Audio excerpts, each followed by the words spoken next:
இன்றே டவுன்லோட் செய்து உங்கள் ஃபேவரட் ஷோக்களை என்ஜாய் பண்ணுங்க. அத்தை அங்கதான் இருக்காங்க.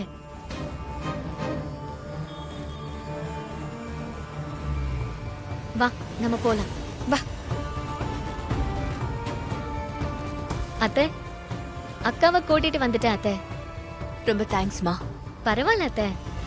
நான் கோயில சுத்திட்டு இருக்கேன். நீங்க 2 பேரும் பேசிட்டு இருங்க. அக்கா வர்ஷினி.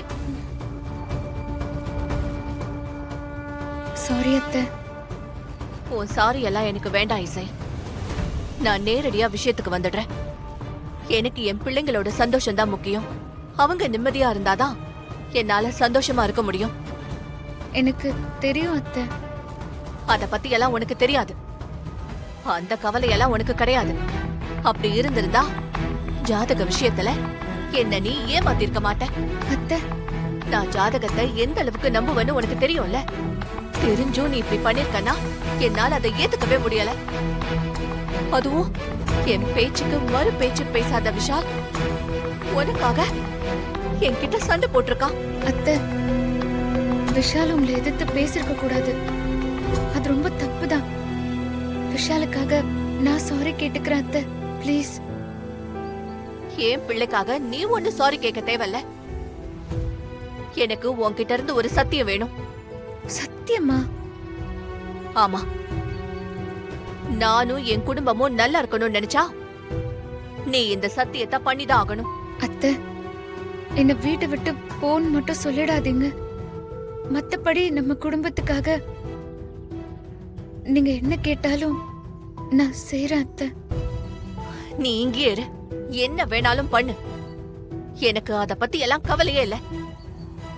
ஆனா நீயும் என் பையனும் புருஷன் பொண்டாட்டியா எப்பவும் சேர்ந்து வாழவே கூடாது. எனக்கு நீ சத்தியம் பண்ணு.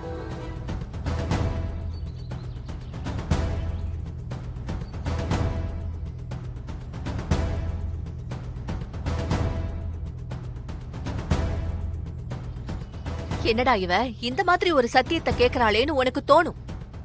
ஆனா நான் இப்படி கேக்குறதுக்கு ஒரு நியாயமான காரணம் இருக்கு. ஏன்னா நான் ஜாதக பலன்களை உறுதியா நம்புறேன். ஏன்னா என்னோட லைஃப்ல நான் பட்ட அனுபவங்கள் அந்த மாதிரி.